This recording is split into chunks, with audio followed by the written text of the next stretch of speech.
जीत मिले या ना मिले ये तो मुकद्दर की बात है, पर हम कोशिश भी ना करें ये गलत बात है। जी हाँ प्यारे साथियों, अगर आपको मैथ नहीं आती और फिर भी अगर आप मैथ को सीखने की कोशिश नहीं करती हैं तो ये बिल्कुल गलत बात है। इसी को ध्यान में रखते हुए मैं लेकर आया हूँ आपके लिए कक्षा 10 का नया सिलेबस 2024 और 25 के अनुसार। प्यारे साथियों, यकीन माना ये क्लासेस शानदार होती है, दमदार होती है, एकदम मजेदार होती है। अगर आपने एक बार क्लासेस देख ली है फिर आपको पता चलेगा कि वास्तव में क्लास की रियलिटी क्या है। लेकिन एक बार आपको क्लास को पूरी देखना है, फिर देखना क्या वास्तव में आपको मैथ समझने में आनंद आ रहा है या नहीं। आपको लगने लगेगा कि हम भी मैथ को समझने के लिए बने हैं। तो प्यारे साथी, चलिए हम पढ़ रहे थे कक्षा 10 का चैप्टर नंबर 8.1 त्रिकोणमिति का परिचय। उसके अंदर हमने कुछ क्वेश्चन कर लिए, यानी क्वेश्चन नंबर 6 तक सॉल्यूशन कर लिए। आज का क्वेश्चन रहने वाला है क्वेश्चन नंबर 7 से, यानी इसके आगे की क्वेश्चन। ठीक है, तो चलिए प्यारे साथी हल करते हैं क्वेश्चन नंबर 7 को। बिल्कुल आसान है, त्रिकोणमिति से आसान कोई हो नहीं सकता।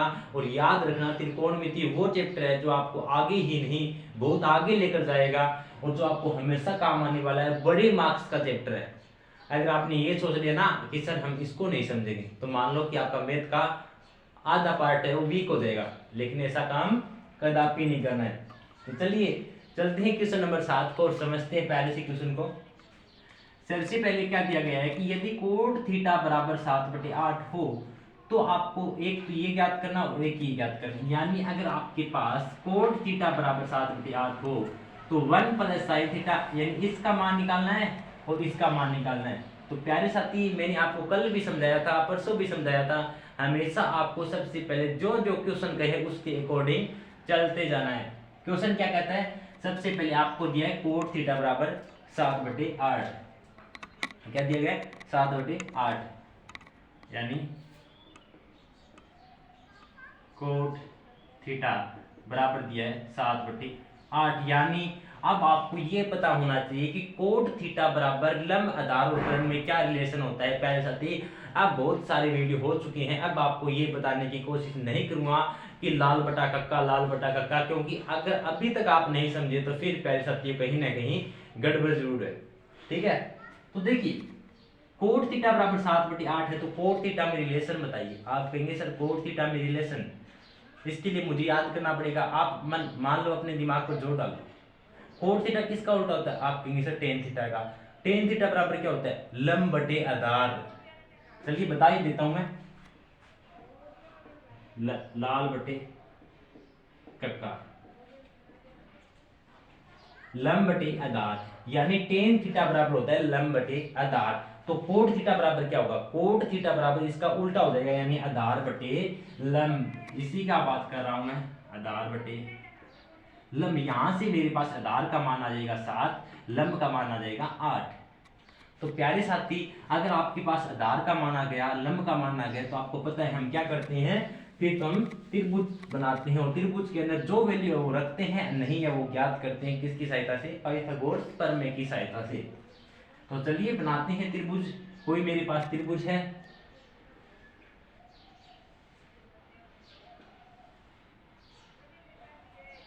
मेरे पास समकोण त्रिभुज है ए बी और सी।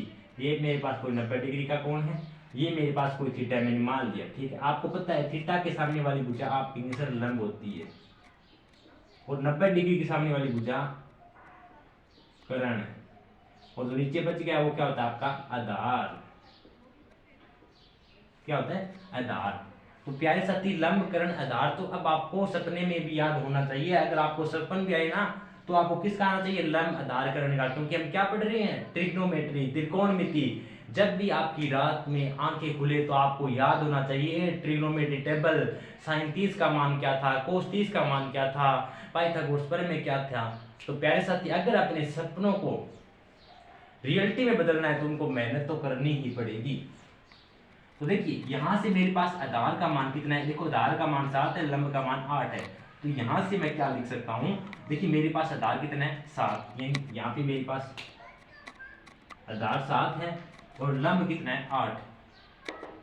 यानी कहने का तात्पर्य, मुझे इस त्रिभुज के अंदर आधार का मान दिया गया है, लंब का मान दिया गया है, लेकिन मेरे पास यहाँ पे कर्ण का मान नहीं है, तो कर्ण का मान नहीं है। तो प्यारे साथी हम जानते हैं पाइथागोरस प्रमेय हमारा काम आएगा। पाइथागोरस प्रमेय वो है जो हमें कर्ण का मान निकाल के देगा। तो प्यारे साथी अभी से पहले जितने भी क्वेश्चन किए हैं हमने सभी के अंदर यही काम करते आए हैं। तो प्यारे साथी अभी तो आपके लिए प्रैक्टिस बन गया होगा। तो फटाफट बताओ पाइथागोरस प्रमेय क्या होता है। आप कहेंगे सर कर्ण स्क्वायर बराबर आधार स्क्वायर प्लस लंब स्क्वायर, यही होता है आपका पाइथागोरस प्रमेय, कर्ण स्क्वायर बराबर आधार स्क्वायर प्लस लंब स्क्वायर। तो प्यारे साथी जो वैल्यू आपके पास है वो रख दो और नहीं है वो कोई बात नहीं। कर्ण स्क्वायर कर्ण का मान है नहीं है तो कर्ण का कर्ण लेने दो, यानी कर्ण स्क्वायर बराबर आधार का मान कितना, आप कहेंगे सर आधार तो 7 है तो 7 का स्क्वायर प्लस लंब का मान कितना है 8, यानी 8 का स्क्वायर।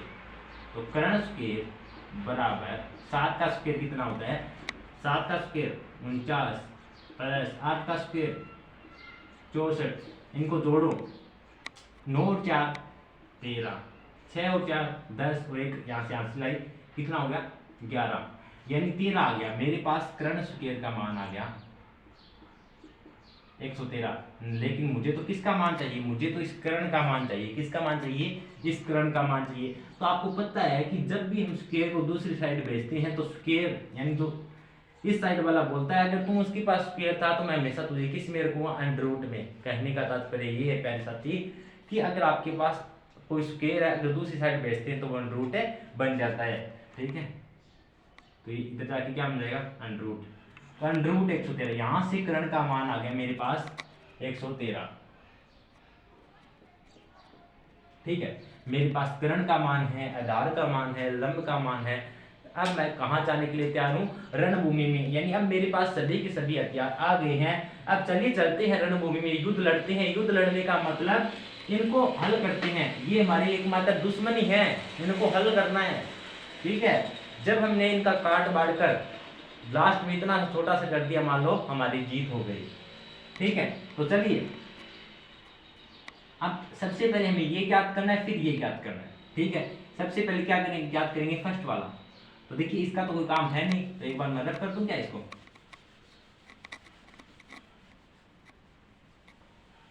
तो सबसे पहले किसको निकालते हैं, इसको निकालेंगे।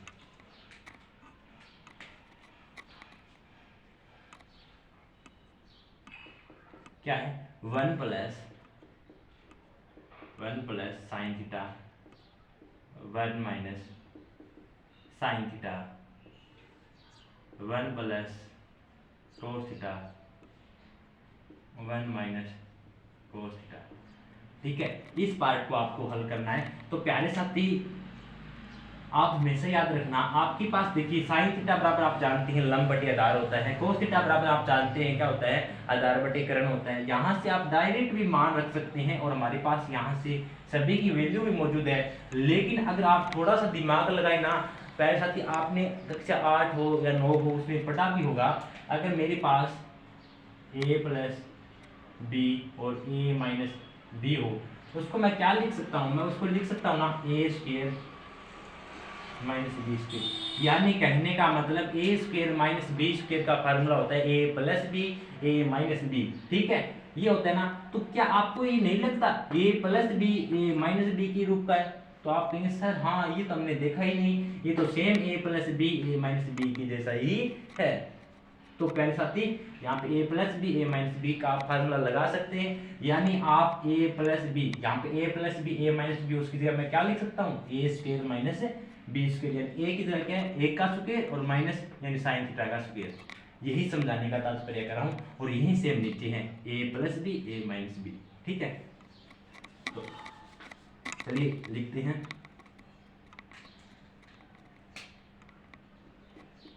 अगर a प्लस बी है यानी 1 का स्क्वायर माइनस साइन थीटा है तो साइन थीटा का स्क्वायर, साइन थीटा का स्क्वायर। नीचे क्या है 1 का स्क्वायर प्लस कोस थीटा का स्क्वायर।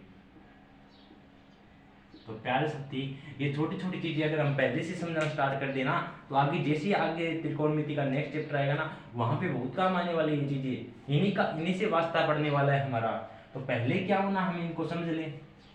तो देखिए अगर मैं डायरेक्ट यहाँ पे भी मान रख सकता था साइन थीटा का कोस थीटा का वहां से, लेकिन मैंने ऐसा नहीं किया क्योंकि मुझे पता था वो बनने तो वाला ऐसा ही है। अगर हम पहले शॉर्ट में चले तो अच्छी बात होगी। तो चलिए अब यहाँ से देखिए 1 प्लस 1 की स्क्वायर करेंगे तो 1 ही आएगा, पहले साथ हमेशा याद रखना। लेकिन साइन थीटा की वैल्यू क्या है, अब आपको ये पता करना पड़ेगा साइन थीटा बराबर क्या होता है। आप कहेंगे सर साइन थीटा बराबर तो लंब बटे 1000 होता है, तो लंब की वैल्यू 8, आधार की वैल्यू 7, यानी साइन थीटा बराबर क्या होता है 8 बटे 7, यानी 1 माइनस साइन थीटा की जगह क्या रख सकता हूँ मैं 8 बटे 7, और उसका क्या है स्क्वायर भी है नीचे 1 का स्क्वायर 1 का स्क्वायर तो 1 हो जाए, 1 की क्यूब करो चाहे 1 पर 1000 पावर क्यों न लगा दो, 1 का तो 1 ही आएगा, प्लस प्लस सॉरी माइनस आएगा, प्लस क्यों आएगा क्योंकि 1 plus cos theta 1 minus cos theta क्या होता है 1 minus cos theta 1 square minus cos square theta, ठीक है। तो यहां से देखिए कोस थीटा बराबर क्या होता है, कोस थीटा बराबर आप कहेंगे सर मैं तो भूल गया, लाल बटे कक्का तब काम आएगा। कोस थीटा बराबर आधार बटे कर्ण, आधार का मान 7, कर्ण का मान √113, √113। तो क्या हुआ यहां से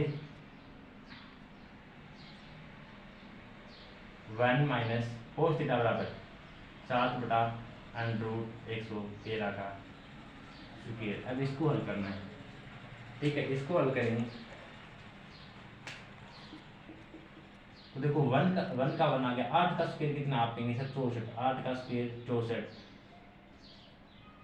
और नीचे 7 का स्क्वायर कितना होता है 49, 1 का 1 माइनस 7 का स्क्वायर करेंगे आप कहेंगे सर 7 का स्क्वायर तो 49, यहाँ पे अंडरूट और अंडरूट का स्क्वायर क्या होता है पहले साथ ही आपको ध्यान रखना है।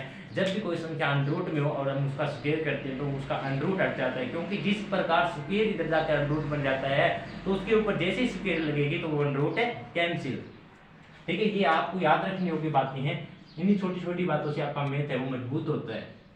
अब आपको इसको हल करना है, ठीक है, इसको हल करेंगे। क्या है मेरे पास 1 माइनस 64 बटे 49 और 1 माइनस 49 बटे 113, इसको हल करना है, इसको हल करना है। तो कैसे करेंगे देखिए यहाँ से इसका एलसीएम क्या गया, इसके नीचे कुछ नहीं है तो क्या कर देते हैं 1 लगा देते हैं। यहाँ से इसका एलसीएम क्या गया आप कहेंगे सर 49 आ गया, क्योंकि 49 एकम 49। तो जब आपने गुणा करके मल्टीप्लाई गुणा करके एलसीएम लिया ना, जैसे कि 49 का 1 से गुणा किया 49, तब हम क्या करते हैं 49 को ऊपर वाली संख्या से इसको इससे गुणा कर दो और इसको इससे गुणा कर दो, यानी 49 एकम 49 माइनस 64 को 1 से गुणा किया 64, ठीक है, बराबर बटा में 113 एकम 113 माइनस का 49 बटा में 113। अब इसको हल करो, अब इसको हल करो, क्या हम सही चल रहे हैं?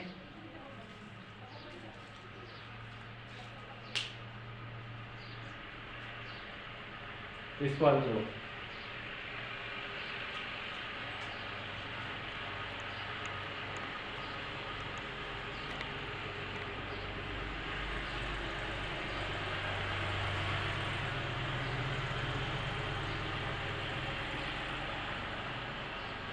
देखिए सॉरी हमने एक छोटी सी मिस्टेक कर दी, आपने बताया भी नहीं कि साइन थीटा बराबर क्या होता है। आपने सर साइन थीटा बराबर तो लंब बटे कर्ण होता है, हमने क्या लिख रखा है लंब बटे आधार, तभी मैं सोचूं मिस्टेक हो गई है।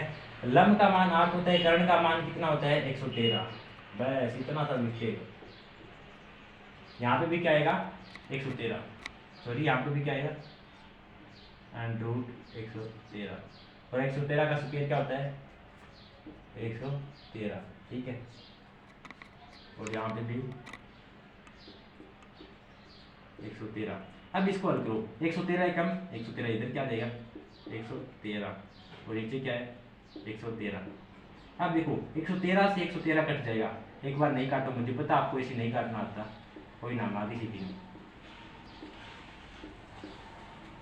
अब देखिए अब इसको आगे हल करो, 163 में से 64 जाएगा तो क्या बचेगा? आप कहेंगे सर 163 में से 64 जाएगा तो 163 में से 64 घटाओ, 3 में से 4 नहीं जाता है, 13 में से 4 गया 9, और यहाँ पे क्या बच गया 0, यहाँ से पावर लेके आए 10, 10 में से 6 गए 4, कितना बचा 49, नीचे 113 चल रहा है, बटा में 113 में से 49 घटाओ, 113 में से यानी 3 में से 9 नहीं जाएगा, 13 में से 9 गया, कितना बचेगा 4, ठीक है। यहाँ पे कितना बचा 0, और 10 में से 4 गया 6, और नीचे कितना आ गया 113। अब पहले साथी, अब आपके पास ये फॉर्मेट में एक रूप आ गया, अब इसको हल करना आपको आना चाहिए। इसको हल किस रूप में करते हैं आपको पता है, 113 है वो ऊपर जाएगा, यानी दोनों नीचे की संख्या ऊपर पलट जाएगी, यानी जैसे कि 2 इधर है तो वे इसे ऊपर पलट जाएगी, यानी 2 ऐसी है तो इसे पलट जाएगा, यानी कहने का मतलब 113 ऊपर चला जाएगा और 64 यहाँ आ जाएगा, क्योंकि 113 ऊपर गया 64 इसके नीचे आ गया, ठीक है। अब देखिए मैं 113 को 113 से नहीं काट सकता क्या, ऊपर नीचे से, तो यहाँ पे क्या बचा 49 बटे 64, 49 बटे 64, और यही इसका क्या होगा आंसर होगा। तो प्यारे साथी बिल्कुल छोटा सा क्वेश्चन था, आसान सा क्वेश्चन था, इसका पार्ट फर्स्ट, इसका सेकेंडरी पार्ट करेंगे। तो क्या वास्तव में इसको समझ में आया प्यारे साथी? मिस्टेक होगी उसके लिए माफी चाहूंगा, लेकिन बिल्कुल आसान था। अभी तक जितना भी कॉन्सेप्ट हमने पढ़ा है उसके आधार पे था, कुछ अलग नहीं था, कुछ अलग रटने की कोशिश नहीं की गई इस क्वेश्चन में। सबसे पहले आपको जो दिया गया था उसके अकॉर्डिंग चलना है, उसके बाद आपका क्वेश्चन का आंसर 100% निकलेगा ही, क्योंकि अगर आपने कहीं गलती नहीं की है तो क्वेश्चन का आंसर को आना ही होगा। क्योंकि जिस प्रकार अगर हम भगवान को बुलाते हैं और अगर हमारी तपस्या अच्छी होती है तो भगवान को आना ही पड़ता है, ठीक उसी प्रकार अगर आपकी मेहनत भी अच्छी होगी तो आपका रिजल्ट में 100% आना ही होगा, ठीक है। तो चलिए कोट स्क्वायर थीटा का मान निकालना है। 2 नंबर क्या है, कोट स्क्वायर थीटा, इसका मान निकालना। आप कहेंगे सर नहीं इसका मान कैसे निकालेंगे, तो अब आपको पता होगा कोट थीटा का मान दिया गया कितना, कोट स्क्वायर थीटा को क्या मैं इस प्रकार लिख सकता हूँ, कोट थीटा का स्क्वायर, कोई फर्क पड़ने वाला है क्या? कोट स्क्वायर थीटा को कोट थीटा का स्क्वायर लिख दो, कोई फर्क पड़ेगा? आप कहेंगे कोई बात नहीं सर, लिख दो। कोट थीटा की मान तो है हमारे पास, कोट थीटा का मान कितना है 7/8, यानी इसकी जगह हम क्या लिख सकते हैं 7/8, उसका क्या है पूरे का स्क्वायर कर दो, क्योंकि इसके ऊपर स्क्वायर है। अब कहेंगे सर 7 का स्क्वायर कितना होता है, 7 का स्क्वायर 49, 8 का स्क्वायर 64, 8 का स्क्वायर 64। तो देखिए इसका आंसर क्या है 49/64, दोनों का आंसर सेम आ रहा है प्यारे साथी। बिल्कुल आसान सा क्वेश्चन था, प्यारा सा क्वेश्चन नंबर 7। आई होप कि आपको समझ में आया होगा। अगर फिर भी कहीं आपको ये लगता है कि सर आपने कहीं फास्ट बोल दिया हो, या फिर कहीं आपको लग रहा है कि थोड़ा हमें वहाँ समझ में नहीं आया, तो आप कमेंट करके बता देना, मैं वापस आपका रिप्लाई जरूर दूंगा, ठीक है। तो ये था आपका क्वेश्चन नंबर 7। अगर हम किसी भी चीज को अगर सही तरीके से करते हैं तो क्वेश्चन का आंसर जरूर आएगा, आपको कहीं भी गलती नहीं करनी है, ठीक है, जैसे कि हमने की थी यहाँ पे, ठीक है। तो चलिए चलते हैं प्यारे से क्वेश्चन नंबर 8 पर, उसको भी सॉल्यूशन करते हैं। चलिए इसका स्क्रीनशॉट ले लीजिए।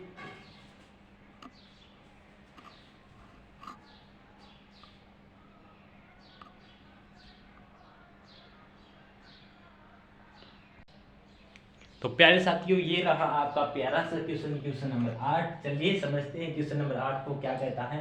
क्वेश्चन नंबर 8 में दिया गया है हमें कि यदि 3 कोट a बराबर 4 हो तो जांच कीजिए कि 1 - 10 square a upon 1 + 10 square a बराबर होगा cos square a minus sin square a है या नहीं। आपको ये चेक करना है कि जो दोनों टर्म है वो बराबर है या नहीं, ठीक है। यानी ये और ये मान अगर दोनों बराबर है या नहीं ये आपको चेक करना है। ये कब कर सकते हैं आप, जब आपके पास tan का मान हो या और cos और sin का मान हो। तो प्यारे साथी आपको ये मान दिया गया 3 के कोट a बराबर 4, क्या इससे आप cos sin tan का मान नहीं निकाल सकते? आप कहेंगे सर आपने सभी निकालना सिखाया है, हमने पिछले से पिछले क्वेश्चन में देखा है त्रिकोणमिति सभी त्रिकोणमिति अनुपात ज्ञात करने, क्या वैसे ज्ञात नहीं कर सकते? हम कर सकते हैं, करेंगे भी, ठीक है। यानी अगर मैं कहूं कि आपको ये इसके बराबर है, मैं कहूं ये संख्या इसके बराबर है, क्या आप मान लेंगे ये संख्या इसके बराबर? आप कहेंगे नहीं सर आप झूठ बोल रहे हैं, ये कभी भी बराबर नहीं हो सकता, क्योंकि 23 23 के बराबर होगा, 24 24 के बराबर होगा। तो इसी प्रकार क्वेश्चन वाले को पता नहीं है क्या ये इसके बराबर है या नहीं। आपको चेक करके बताना है कि ये वाली टर्म इसके बराबर है या नहीं, बस आपको ये इतना आसान से बताना है। तो चलिए करते हैं प्यारा सा क्वेश्चन, क्वेश्चन नंबर 8 को। सबसे पहले हमें क्या दिया गया है, आप कहेंगे सर 3 कोट ए बराबर 4 दिया है, तो क्या मैं इस 3 गुणा में इधर भेज दूंगा, कोई फर्क पड़ने वाला है? आप कहेंगे नहीं, लेकिन कोट थीटा बराबर क्या होगा, अब आपको काम आएगा लाल बटे कत्ता, लंब बटे आधार क्या होता है टेन थीटा, तो टेन का उल्टा कोट, यानी कोट बराबर क्या हो जाएगा आधार बटा लंब, ये आधार का मान हो जाएगा, ये लंब का मान हो जाएगा, यानी कोट ए बराबर आ गया आधार बटे लंब। यहां से मेरे पास क्या निकल के आया, यहां से मेरे पास, अब मुझे ये पता चल गया मैं एक त्रिभुज बना सकता हूं,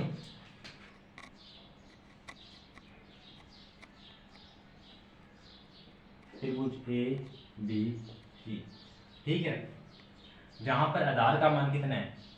अब सबसे पहले तो आपको ये चेक करना पड़ेगा आधार कौन सा है, आप कहेंगे सर थीटा के सामने वाला लंब, 90 के सामने वाली भुजाकर्ण, और जब ऊपर से गया वो आपका आधार। इसमें आपको क्या क्या दिया गया है, आप कहेंगे सर आधार का मान 4, आधार कितना है, ये आपको 4 दिया गया है, लंब कितना दिया गया, आप कहेंगे सर 3 दिया गया है, लेकिन कर्ण का मान नहीं है, तो क्या सत्य कर्ण का मान नहीं निकाल सकते, हम निकाल सकते हैं, किसकी सहायता से, पाइथागोरस प्रमेय की सहायता से। क्या होती है पाइथागोरस प्रमेय, कर्ण स्क्वायर बराबर आधार स्क्वायर प्लस लंब स्क्वायर। कर्ण का मान नहीं पता है, ऐसे का ऐसा रहने दो, आधार का मान आप कहेंगे सर 4 है, 4 की स्क्वायर, फिर लंब का मान कितना है 3, तो प्लस में 3 का स्क्वायर, 4 का स्क्वायर कितना होता है 16, 3 का स्क्वायर 3 किया 9। मैंने आपको पहले भी बोला है, बार बार बोल रहा हूँ, स्क्वायर आपको अच्छे से याद होनी चाहिए, और मैंने आपको सिखाया भी है, वीडियो डाली हुई है, वहाँ से आप देख भी सकते हैं। 16 और प्लस 9 कितना होगा, आप कहेंगे 16 और 9 कितना होता है 25, तो मेरे पास यहाँ पे क्या चला था बराबर में कर्ण स्क्वायर का मान आ गया 25, तो अगर मैं इस स्क्वायर को हटाऊंगा तो इधर जाके क्या बन जाएगा अंडरूट, क्या बन जाएगा अंडरूट, और अंडरूट 25 का मान क्या होता है, आप कहेंगे सर अंडरूट 25 तो यानी 25 किसकी स्क्वायर होती है 5 की स्क्वायर, तो अंडरूट 25 का मान 5, क्या हो जाएगा 5 हो जाएगा। यहाँ से मेरे पास कर्ण का मान निकल के आ जाता है 5, तो मैं यहाँ पे लिख सकता हूँ कर्ण का मान कितना आ गया 5 है, मेरे पास कर्ण है, आधार है, लंब है, अब चाहे मुझसे कुछ भी चेक क्यों ना करा लो मैं कर दूंगा। तो चलिए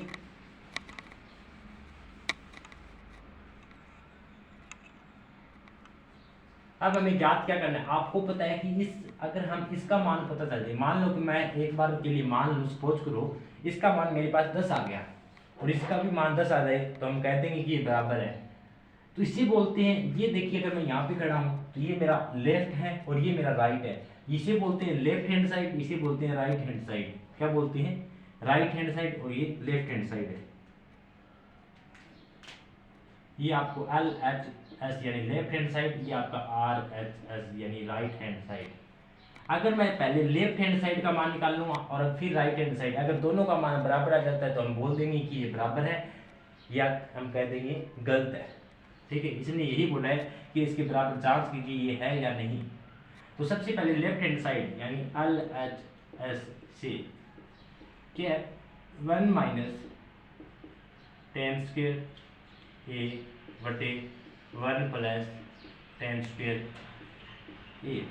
अब सबसे पहले आपको टेन ए बराबर जानना होगा, टेन ए बराबर क्या होता है, आप कहेंगे सर टेन थीटा बराबर क्या होता है लंब बटे आधार, यानी लंब बटे आधार, तो लंब का मान 3, आधार का मान 4, तो यहाँ से मेरे पास टेन ए बराबर आ गया 3/4, तो यहाँ मैं टेन ए बराबर क्या लिख सकता हूँ 3/4, तो यहाँ पे देखिए 1 माइनस टेन स्क्वायर यानी टेन ए बराबर कितना है 3/4, और टेन की स्क्वायर भी है तो इसका भी स्क्वायर, 1 प्लस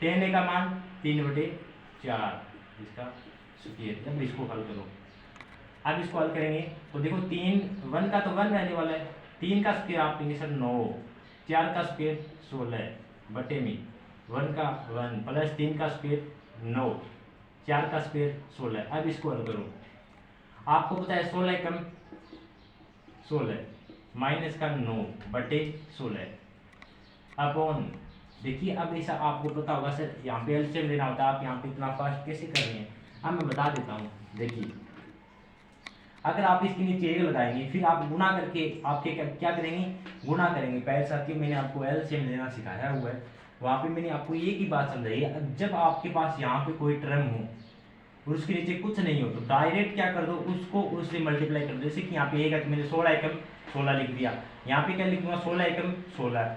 या अगर अब यहाँ पे 2 होता तो भी मैं क्या करता 16 दूनी 32 लिखता, अगर 3 होता तो 16 3 32। यहाँ पे इस प्रकार आपको छोटे छोटे एलसीएम लेने के लिए इतना टाइम वेस्ट नहीं करना होता है कि आपको पूरा का पूरा क्वेश्चन छूट जाए, तो आपको इसे छोटे छोटे ट्रिक आनी चाहिए, ठीक है। ये वैसे ट्रिक नहीं है, कॉन्सेप्ट ही है, आपको आना चाहिए। अगर नहीं आता तो प्लीज देख लेना वो वीडियो, मैंने आपको बेसिक मैथ के नाम से एक प्लेलिस्ट डाली हुई है, उसके अंदर लगभग 40 या 45 वीडियो, उसके अंदर आपको यही सब चीजें सिखाई है, किस प्रकार समीकरण को हल करते हैं और किस प्रकार ये एलसीएम निकालते हैं। 16 कम 16 और प्लस का 9। अब इसको हल करो, आप कहेंगे सर 16 में से 9 गए कितना बचेगा, 16 में से 9 जाएंगे तो 7 बचेगा बटे में 16, और 16 में 16 और 9 कितना होता है, आप कहेंगे 16 और 9 तो 21 कितना होता है 25 होता है, और बटे में 16।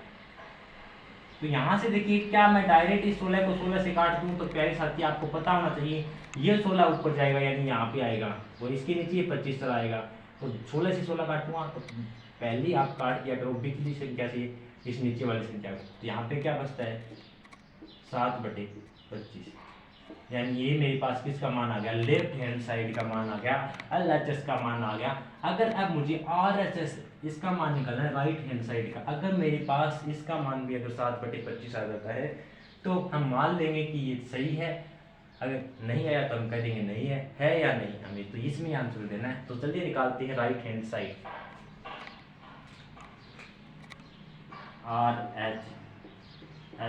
आरएचएस क्या है,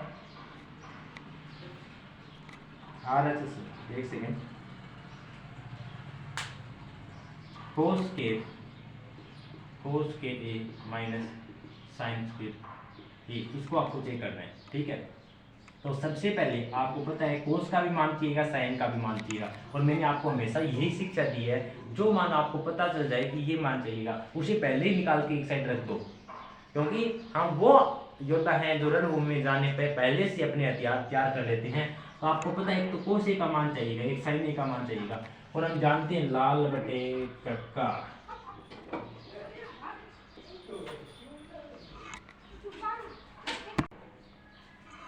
तो देखिए लाल बटे कक्का यहाँ से, जो लाल बटे कक्का यहाँ से हमें पता है कोस ए का मान चाहिएगा साइन ए का मान चाहिएगा, पहले ही निकाल लेते हैं कोस ए का मान।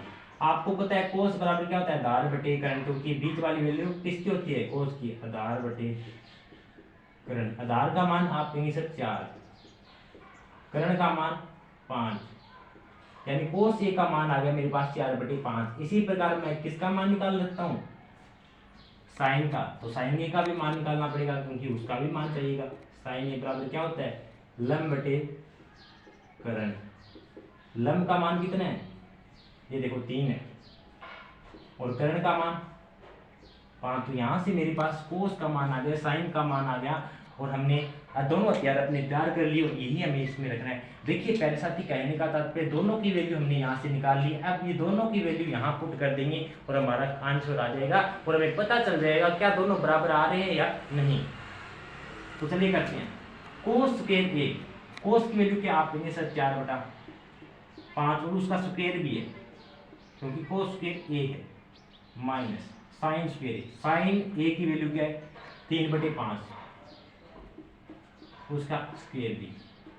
अब आपको पता है 4 बटे 5 का स्क्वायर, यानी 4 का स्क्वायर कितना होता है 16 है, 5 का स्क्वायर 25, माइनस 3 का स्क्वायर 9, 5 का स्क्वायर 25 बराबर। अब इसको हल करो, और मैंने आपको हमेशा बताया है कि जब आपके पास नीचे वाले दोनों टर्म सेम आ जाए तो उसका एलसीएम हमेशा वही होता है, यानी यहाँ पे भी 25 है और यहाँ पर भी 25 है, तो दोनों का एलसीएम क्या हो जाएगा 25, दोनों का एलसीएम क्या हो जाएगा 25 हो जाएगा। दोनों का एलसीएम 25 हो गया। तो ऊपर देखिए अगर नीचे दो अगर दोनों टर्म एक समान है तो ऊपर वाली संख्या में से अगर ऊपर माइनस है तो घटा के लिख देंगे, अगर प्लस है तो जोड़ के लिख देंगे। तो यहाँ पे 16 है और इसमें माइनस है, 16 मिशन हो गया 7, तो कितना आ गया 7/25। और ये क्या आ रहा था 7/25। क्या आपकी लेफ्ट हैंड साइड इक्वल है राइट हैंड साइड की? आप कहेंगे सर बिल्कुल इक्वल आई है, एक समान आई है, और हमें यही चेक करना था क्या ये इसके बराबर है या नहीं है। तो प्यारे साथी आई होप कि आपको ये क्वेश्चन समझ में आया। हम बोल देंगे हाँ ये क्वेश्चन सही है, यानी राइट हैंड साइड और लेफ्ट हैंड साइड बिल्कुल समान आई है। प्यारे साथी इस प्रकार आपको क्वेश्चन करके आना है, बिल्कुल आसान क्वेश्चन था। आई होप कि आपको ये समझ में आए होंगे क्वेश्चन। प्यारे साथ इस तरीके से मैं आपको पूरा का 10 का मैथ बिल्कुल फ्री कराने वाला हूं। अगर आपको मैथ समझने में आनंद आ रहा है तो प्लीज़ अपना एक लाइक और कमेंट जरूर दे के जाना, और अगर साथ में आप चैनल पे नए हैं तो चैनल को सब्सक्राइब जरूर कर लेना, क्योंकि जो आपके पास जो पास में बेल आइकन होता है उसे प्रेस कर लेना, जिससे आने वाली सभी वीडियो के नोटिफिकेशन आपको मिलते रहेंगे और आपकी तैयारी अच्छे से चलती रहेगी और आपको समय समय पर वीडियो मिलते रहेंगे। तो प्यारे साथी अब आपको घबराने या टेंशन लेने की बिल्कुल आवश्यकता नहीं है, क्योंकि अब आपके बीच आ गया है बिल्कुल फ्री कंटेंट। आपको कहीं ट्यूशन या कोचिंग की आवश्यकता नहीं है। तो चलिए प्यारे साथी इनकी अच्छी से प्रैक्टिस कीजिए। हम मिलते हैं कल के नेक्स्ट चैप्टर के नेक्स्ट क्वेश्चनों के साथ। तब तक के लिए जय हिंद जय भारत।